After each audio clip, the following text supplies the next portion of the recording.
बिस्मिल्लाहिर्रहमानिर्रहीम। मेरा नाम है मोहम्मद तारिक और आज हम class 10th chemistry lecture number 3 discuss करेंगे।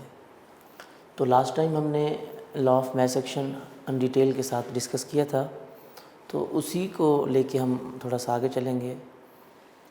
तो लास्ट टाइम हमने लॉ ऑफ मैथ सेक्शन में आपने देखा था, हमने के सी की वैल्यू निकाली थी। के सी को हमने नाम भी दिया था इक्विलिब्रियम कांस्टेंट। तो आज हमने ये डिस्कस करना है कि जो इक्विलिब्रियम कांस्टेंट है यानी के सी, उसकी इक्विलिब्रियम कांस्टेंट उसकी डेफिनेशन क्या है, इक्विलिब्रियम कांस्टेंट को हम डिफ़ाइन कैसे करेंगे, ये क्या है, और उसके यूनिट्स, इट्स यूनिट्स यानी के सी का यूनिट भी फाइंड करना हो तो हम कैसे करेंगे। तो आज के लेक्चर में हम ये सीखेंगे कि इक्विलिब्रियम कांस्टेंट क्या है और इसके यूनिट कैसे कैलकुलेट करेंगे। सबसे पहले मैंने आपके सामने ये देखिए लिखा है, ये लास्ट टाइम जो हमने डिस्कस किया था लॉ ऑफ मैथ सेक्शन में, small A capital A, small B capital B, small C capital C, small D capital D, इसमें हमने के सी की वैल्यू कैलकुलेट की थी। तो लास्ट टाइम मैंने आपको के सी की वैल्यू कैलकुलेट करने का एक आसान तरीका बताया था कि के सी में जो हमारे पास राइट साइड पे प्रोडक्ट्स होते हैं ये ऊपर लिखे जाते हैं और जो रिएक्टेंट्स होते हैं वो नीचे लिखे जाते हैं। ये डायरेक्ट कैलकुलेट करने का तरीका भी है, जो कि मैंने आपको प्रैक्टिस के लिए भी 2-3 एग्जाम्पल्स करके दिखाई थी। तो ये के सी कोई भी इक्वेशन लिखी हो तो उसमें हमेशा प्रोडक्ट्स ऊपर लिखे जाते हैं और रिएक्टेंट्स नीचे लिखे जाते हैं। तो एक लिहाज से अगर देखा जाए के सी का, सबसे पहले मैं आपको फार्मूला लिख के दिखाता हूँ कि के सी को हम कैसे डिफ़ाइन करेंगे। तो इसमें देखिए, इस इक्वेशन में हमारे पास ऊपर क्या लिखा हुआ है, सी डी। तो ये सी और डी क्या है, ये प्रोडक्ट्स हैं। और कितने प्रोडक्ट्स हैं, 2। एक प्रोडक्ट हमारे पास सी है, एक हमारे पास प्रोडक्ट डी है। रिएक्टेंट्स भी हमारे पास 2 हैं, एक हमारे पास रिएक्टेंट ए है, दूसरा रिएक्टेंट बी है। तो इसको अगर हम डिफ़ाइन करें, इसका फार्मूला डिराइव करें तो कैसे करेंगे। तो इसको इस तरह लिखा जा सकता है कि ये हमारे पास 2 प्रोडक्ट्स हैं, ये दोनों आपस में मल्टीप्लाई हो रहे हैं यानी उनका प्रोडक्ट है। तो मैं लिख सकता हूँ कि एक्चुअली ये क्या है, प्रोडक्ट ऑफ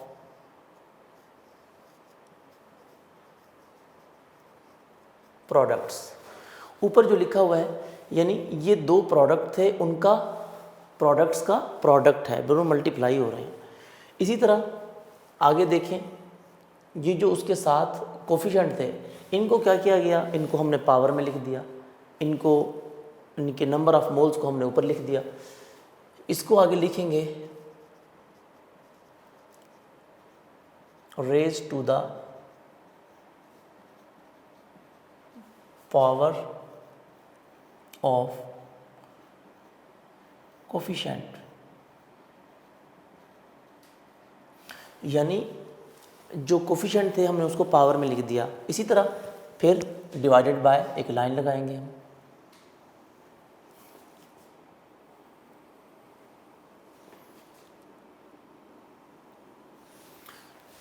नीचे क्या लिखा हुआ है, ये भी प्रोडक्ट है, लेकिन किसका, रिएक्टेंट्स का।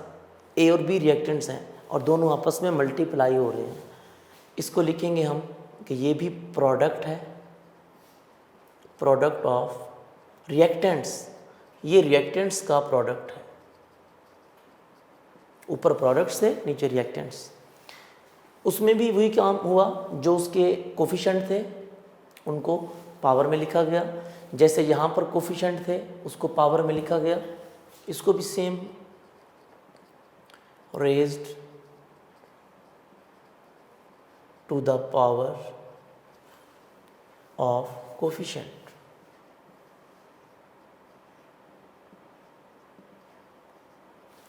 यानी अगर हम देखें तो के सी को ऊपर प्रोडक्ट ऑफ प्रोडक्ट्स है, नीचे प्रोडक्ट ऑफ रिएक्टेंट्स है।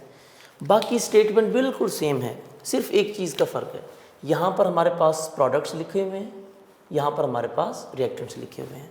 तो इसका फार्मूला याद करना भी बहुत इजी है हमारे लिए। ऊपर प्रोडक्ट्स आ जाएंगे और नीचे रिएक्टेंट्स, बाकी स्टेटमेंट सारी सेम। तो अगर इसको देखा जाए तो इसको कैसे हम डिफ़ाइन करेंगे, ये तो उसका फार्मूला लिखा है मैंने पहले। अब इसको डिफ़ाइन करने के लिए सिंपल तरीका है, अगर हम गौर करें, देखें, ऊपर प्रोडक्ट्स हैं, नीचे रिएक्टेंट्स हैं, ये इन दोनों की रेशो है।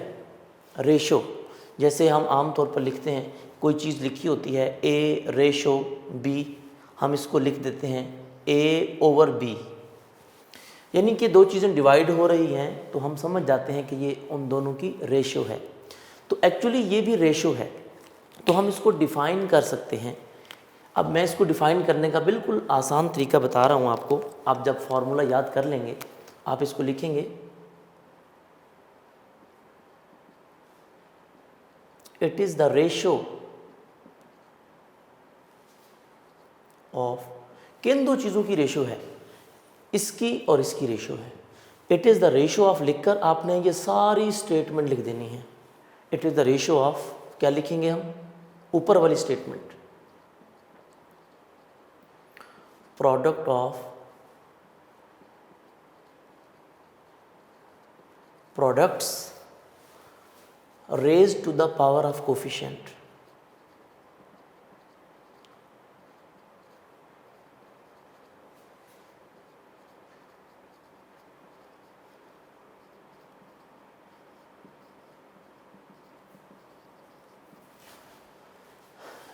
ये रेशो है, ऊपर में ये स्टेटमेंट लिखनी है। अब कोफिशिएंट के बाद ये जो लाइन है, इस लाइन की जगह आपने लिखना है टू द लिखकर आगे फिर वही the product of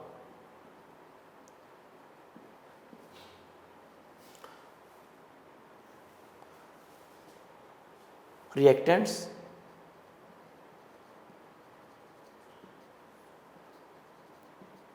raised to the power of coefficient. यानी हम इसको लिख सकते हैं कि ऊपर जो हमने लिखा है ये प्रोडक्ट ऑफ प्रोडक्ट्स है, और जो हमने नीचे लिखा है वो प्रोडक्ट्स ऑफ रिएक्टेंट्स है। तो raise to the power of coefficient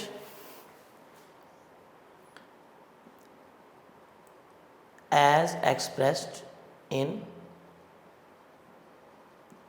balanced chemical equation. अब यहाँ पर एक बात और ध्यान में रखनी है, ये जो मैंने लिखा है ऊपर प्रोडक्ट ऑफ प्रोडक्ट्स, ये प्रोडक्ट्स तो थे। अब सिर्फ प्रोडक्ट्स को हमने मल्टीप्लाई किया, लेकिन आपने देखा साथ इसके स्क्वायर ब्रैकेट भी लगी हुई थी।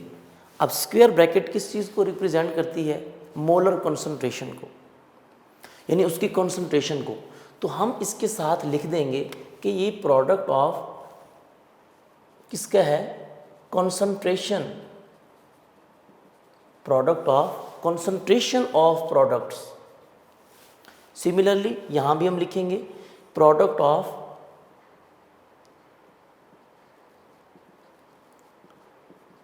Concentration of reactants raise to the power of coefficient. यानी सिर्फ प्रोडक्ट्स को नहीं हमने मल्टीप्लाई किया, उसकी जो कॉन्सेंट्रेशन है, उसकी जो मोलर कॉन्सेंट्रेशन है, जो एक्टिव मैस है, हमने उसको मल्टीप्लाई किया है। यानी C और D दो प्रोडक्ट थे और उनकी कॉन्सेंट्रेशन को हमने मल्टीप्लाई किया है। A और B दो रिएक्टेंट्स थे, हमने उनकी कॉन्सेंट्रेशन को स्क्वायर ब्रैकेट के साथ हमने मल्टीप्लाई किया है। तो आपने यहाँ पर ये भी साथ लिखना है कि product of concentration of products raise to the power of coefficient, product of concentration of reactants raise to the power of coefficient. तो सेम डेफिनेशन में भी आप लिखेंगे कंसंट्रेशन। मैंने आपको समझाने के लिए पहले आसान लिख के दिखा दिया, अब समझा रहा हूँ। It is the ratio of product of concentration of products, यानी कंसंट्रेशन की बात लाजमी करेंगे, नहीं तो स्टेटमेंट गलत हो जाएगी। Concentration of products raise to the power of coefficient. ये जो हम लाइन लगाते हैं इसका मतलब टू द प्रोडक्ट ऑफ, यहाँ भी लिखेंगे concentration of reactants raise to the power of coefficient. ये इसकी डेफिनेशन हो गई। तो डेफिनेशन से हमें ये पता चलता है कि इक्विलिब्रियम कांस्टेंट में हमेशा ऊपर प्रोडक्ट्स की कंसंट्रेशन होती है और नीचे रिएक्टेंट्स की कंसंट्रेशन होती है। प्रोडक्ट जितने होंगे उनको मल्टीप्लाई करेंगे, रिएक्टेंट्स जितने होंगे उनको मल्टीप्लाई करेंगे, लाइक दिस। उसी से देखिए, अब मैंने एक इक्वेशन लिखी, उसकी डेरिवेशन लिखी, उसी से हमें समझ आ गया कि इक्विलिब्रियम कांस्टेंट को यानी Kc को हमने कैसे डिफाइन करना है और उसका फार्मूला कैसे लिखना है। ठीक है, तो अब हम उसके यूनिट्स कैलकुलेट करना। यूनिट्स कैसे हम कैलकुलेट करेंगे? कोई भी इक्वेशन दी जाती है आपको, उसकी हम एग्जांपल यानी कि कैलकुलेशन ऑफ यूनिट्स में अब आपको समझाऊंगा।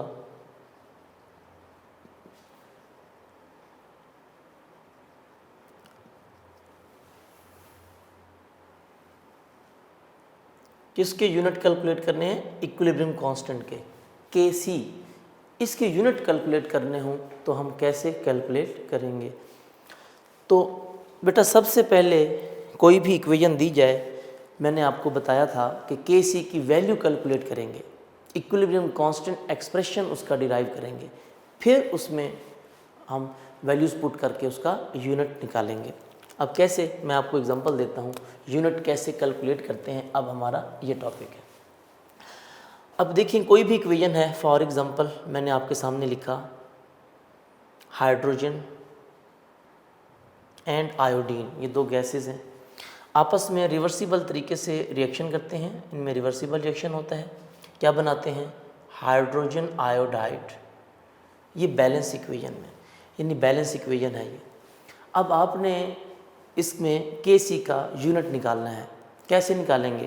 पहले तो आपको पता होना चाहिए कि Kc की वैल्यू क्या होगी। तो Kc की वैल्यू कैलकुलेट करना हमने कल सीखा था, Kc will be equal to. अब मैं आपको डायरेक्ट Kc की वैल्यू लिखने का तरीकाकार बता रहा हूँ।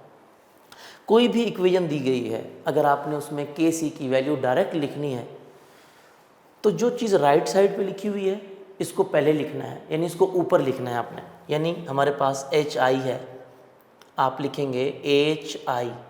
तरीकाकार लिखने का वही, जो कोफिशिएंट है उसको पावर में, ये Hi 2 को पावर में लिख दिया जाएगा, डिवाइडेड बाय जो लेफ़्ट साइड पे चीज़ें हैं वो नीचे लिखी जाएंगी। ये डायरेक्ट लिखने का तरीका बता रहा हूँ आपको। अब लेफ़्ट पे हमारे पास क्या है? Hydrogen gas. ये स्क्वायर ब्रैकेट लाजमी लगानी है क्योंकि ये कंसंट्रेशन होती है। और साथ क्या है? आयोडीन, मल्टीप्लाई करके लिखेंगे आयोडीन, उसकी कंसंट्रेशन। ये Kc की वैल्यू आ जाएगी। अगर आप इसको रफ में, जैसे मैंने आपको कल समझाया था, स्टेप बाय स्टेप भी इसको सॉल्व करेंगे तब भी एट द एंड यही रिज़ल्ट आएगा। तो अब जब ये Kc की वैल्यू आप लिख लेते हैं, अगर आप गौर करें तो जो प्रोडक्ट्स हैं वो ऊपर हैं, जो रिएक्टेंट्स हैं वो नीचे लिखे हुए हैं। यानी इन अदर वर्ड्स मैं कह सकता हूँ कि जो आपका प्रोडक्ट्स हैं, products are written in numerator, numerator में लिखे जाएंगे, and reactants are written in denominator. जो रिएक्टेंट्स हैं वो डिनोमिनेटर में लिखे जाते हैं, जो प्रोडक्ट्स हैं वो न्यूमरेटर में लिखे जाते हैं। प्रोडक्ट्स न्यूमरेटर में और रिएक्टेंट्स डिनोमिनेटर में। अब इसमें सिंपल तरीकाकार है, हमने उसका यूनिट निकालना है। तो ये कंसंट्रेशन दी हुई है, ये स्क्वायर ब्रैकेट्स लगी हुई हैं, जहाँ जहाँ स्क्वायर ब्रैकेट लगी हुई है वहाँ वहाँ आपने मोल पर डेसीमीटर क्यूब, क्योंकि कंसंट्रेशन का यूनिट होता है मोल पर डेसीमीटर क्यूब या मोल पर क्यूबिक डेसीमीटर, मोल dm-3, ये लिखना है। जितनी ब्रैकेट लगी हुई है उतनी बार आपने मोल पर डेसीमीटर क्यूब लिखना है। अब देखिए, मैं आपके सामने इसको पुट करता हूँ। ये पहली ब्रैकेट लगी हुई है, स्क्वायर ब्रैकेट, मैं लिखूँगा मोल पर डेसीमीटर क्यूब, इसके ऊपर स्क्वायर है। अब आपने स्क्वायर ब्रैकेट नहीं लगानी, ब्रैकेट स्मॉल ब्रैकेट लगानी है, ऊपर इसकी पावर 2 है, आपने यहाँ पर 2 लगा देना है, डिवाइडेड बाय, फिर एक और स्क्वायर ब्रैकेट आ गई हाइड्रोजन की, इसकी जगह भी वही सेम, क्योंकि कंसंट्रेशन है और कंसंट्रेशन का यूनिट मोल पर डेसीमीटर क्यूब होता है, मोल पर डेसीमीटर क्यूब, ये लिख दिया। फिर एक और स्क्वायर ब्रैकेट आ गई आयोडीन की, आप भी और लिख देंगे मोल पर डेसीमीटर क्यूब। ये आपने वैल्यूज़ पुट कर देनी है। अब वैल्यूज़ पुट करने के बाद इसको सॉल्व कर देना है, जैसे आप मैथ्स में सॉल्व करते हैं। इसको कैसे सॉल्व करेंगे, एक लिहाज से देखा जाए सॉल्व करने का बेहतरीन तरीका, मोल पर डेसीमीटर क्यूब का स्क्वायर है, यानी उसकी होल पावर 2 है। यहाँ भी इसकी एक पावर कैंसिल हो रही है, एक पावर इसकी कटेगी, बाकी इसकी एक पावर बचेगी 1। इस एक पावर से ये कट जाएगा, इसकी भी पावर 1 है, ये कैंसिल, ये अब सारा कैंसिल हो जाएगा।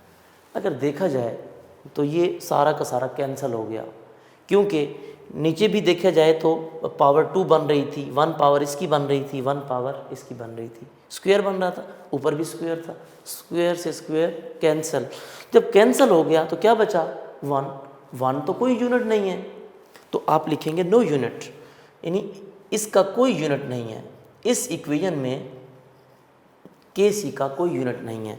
ऐसा भी पॉसिबल होता है, कुछ इक्वेशंस ऐसी हैं अगर हम उनको सॉल्व करें तो उनका यूनिट कोई नहीं होता, नो यूनिट। हम ये नहीं लिखेंगे 1, हम लिखेंगे नो यूनिट। बताएंगे क्यों? क्योंकि अगर देखा जाए तो हाइड्रोजन मॉलिक्यूल का 1 मोल इधर था, 1 मोल आयोडीन का था, 1 and 1 2, लेफ्ट साइड पे 2 मोल्स थे, राइट साइड पे भी 2 मोल्स हैं, यानी नंबर ऑफ मोल्स इक्वल थे, कंसंट्रेशन इक्वल थी। तो जब कंसंट्रेशन इक्वल है तो वो दोनों कैंसिल हो जाएंगी, तो हमारे पास नो यूनिट। ये एक एग्जांपल मैंने आपको सिंपल समझाई। अब दूसरी एग्जांपल मैं आपको समझाता हूँ, एग्जांपल नंबर 2। एक और एग्जांपल आपको सॉल्व करके दिखाता हूँ, आपको बात क्लियर हो जाएगी कि कैसे यूनिट कैलकुलेट करना है। अब देखिएगा, फॉर एग्जांपल मैं इक्वेशन लिखता हूँ, nitrogen plus 3 hydrogen reversible 2NH3, यानी अमोनिया, 2 अमोनिया बन गए। ठीक है, अब इसमें भी कहा जाता है हमें कि KC का यूनिट फाइंड करें, तो कैसे फाइंड करेंगे? और ये MCQs भी आता है, बोर्ड में हर दफ़ा MCQs आता है, उसमें आपको इक्वेशन दी होती है, कहा जाता है कि आप इसमें KC का यूनिट फाइंड करें, नीचे ऑप्शन होते हैं, उसमें से एक ऑप्शन सेलेक्ट करना होता है। तो सबसे पहले जैसे मैंने आपको बताया कि इसको कैसे, पहले तो KC की वैल्यू निकालेंगे हम। अब इस इक्वेशन में कैसे KC की वैल्यू क्या आएगी आपको पता है, मैंने आपको डायरेक्ट लिखने का तरीका बताया है। जो चीज़ राइट साइड पे है उसको ऊपर लिख दें, जो चीज़ लेफ़्ट साइड पे है उसको नीचे लिख दें। अब राइट साइड पे क्या है, 2NH3, आप NH3 को स्क्वायर ब्रैकेट में लिखेंगे, 2 कोफिशिएंट है, इसको पावर में लिखेंगे लाइक दिस। ठीक है, तो डिवाइडेड बाय, अब लेफ्ट साइड पे क्या आएगा हमारे पास, नाइट्रोजन N2 और साथ क्या आएगा, हाइड्रोजन H2, इसका कोफिशिएंट 3 है, इसको पावर में लिखेंगे, ये मैंने लिख दिया। ये KC की वैल्यू डायरेक्ट लिखने का तरीका है कि राइट साइड वाली चीज़ को ऊपर लिख दें, लेफ़्ट साइड वाली चीज़ को नीचे लिख दें। अब बिल्कुल सेम जैसे मैंने आपको बताया कि जहाँ जहाँ आपको ब्रैकेट नज़र आती है वहाँ वहाँ आपने क्या लिख देना है, मोल पर डेसीमीटर क्यूब, क्योंकि कंसंट्रेशन का यूनिट क्या होता है, मोल पर डेसीमीटर क्यूब, जो कि मैंने यहाँ पे समझाने के लिए लिखा हुआ है। ठीक है, अच्छा अब पुट कर देते हैं जी, NH3 इसकी जगह भी लिख देंगे हम मोल पर डेसीमीटर क्यूब। अब इसकी पावर 2 है तो हम भी 2 लिख देंगे, डिवाइडेड बाय नाइट्रोजन, एक और स्क्वायर ब्रैकेट हम भी लिख देंगे मोल पर डेसीमीटर क्यूब। ठीक है, फिर एक और ब्रैकेट है हाइड्रोजन की, हम फिर दोबारा लिख देंगे मोल पर डेसीमीटर क्यूब, इसकी पावर 3 है तो यहाँ भी हम पावर 3 लिख देंगे।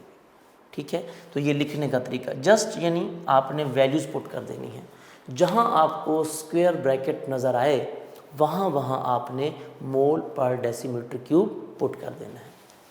अब पुट करने के बाद सो सिंपल, आपने इसको सॉल्व कर देना है जैसे मैथ्स में सॉल्व करते हैं, ठीक है। इसको सॉल्व करने का सबसे बेहतरीन तरीका, जैसे आपको इजी लगे वैसे कर सकते हैं, मैं अपने तरीके से कर रहा हूँ।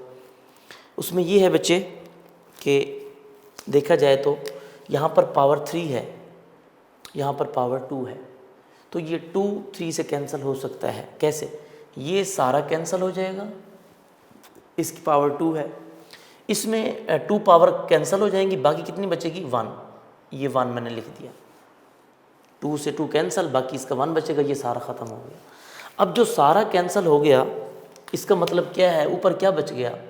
बाद बच्चे यहाँ मिस्टेक करते हैं, वो कहते हैं सर ऊपर 0 बच गया, नहीं 1 बचा, ये कैंसिल हुआ, ऊपर 1 आपने लिखना है यहाँ पर 1 डिवाइडेड बाय, यहाँ पे क्या बचा? मोल पर डेसीमीटर क्यूब, इधर भी क्या बचा? मोल पर डेसीमीटर क्यूब। इसकी पावर भी 1 है, इसकी पावर भी 1 है, तो 1 and 1 2 स्क्वायर बन जाएगा। तो आप इसको इकट्ठा लिख सकते हैं मोल पर डेसीमीटर क्यूब। अब इसका स्क्वायर बच जाएगा, ये स्क्वायर बन जाएगा क्योंकि एक पावर इसकी है और एक पावर इसकी। अच्छा, अब ये कोई यूनिट नहीं है, ये 1 ओवर, जब यूनिट में कोफिशिएंट आ जाए जैसे 1 आ गया तो ये कोई यूनिट नहीं होता। इसको भी फर्दर सॉल्व करना है आपने। कैसे? इसको सॉल्व करने का तरीकाकार है, आप क्या करें, अब इसके 2 तरीके हैं। एक तो ये कि आप पहले ये 2 जो पावर है ये सेपरेट कर दें, मोल की पावर सेपरेट कर दें, डेसीमीटर क्यूब की पावर सेपरेट कर दें, क्योंकि ये दोनों अलग चीज़ें हैं, मोल अलग है, डेसीमीटर क्यूब अलग है। चलें इसको मैं लिख देता हूँ 1 ओवर, अब ये 2 पावर मोल की भी है, ये बन जाएगा मोल स्क्वायर, मोल की पावर 2, और ये पावर से मल्टीप्लाई होगी, डेसीमीटर क्यूब के साथ जब 2 मल्टीप्लाई होगा 2 3 6, ये -6 हो जाएगा, यानी 2 मोल का अलग कर दिया और 2 3 6 अलग कर दिया। अब ये भी यूनिट नहीं है क्योंकि ऊपर कोफिशिएंट है। अब इसको फिर सॉल्व करते हैं, कैसे सॉल्व होगा? अब मोल की पावर 2 है, इसको ऊपर ले जाएं, ये -2 हो जाएगा, यानी इन्वर्स हो जाएगा। यहाँ पर 2 प्लस का है, ऊपर जाकर माइनस का। सेम यहाँ पर dm माइनस का है, ऊपर जाकर प्लस का, ये हो जाएगा dm6। यहाँ -6 था, ऊपर प्लस का 6, ये 2 प्लस का था, ऊपर जाकर -2। ये आपका यूनिट है, ये हमारा यूनिट है, ये हमारा यूनिट है। इस तरह हम यूनिट क्या करते हैं? कैलकुलेट करते हैं। तो इसका ये बिल्कुल सिंपल तरीकाकार था कि कैसे, हाउ टू कैलकुलेट यूनिट्स।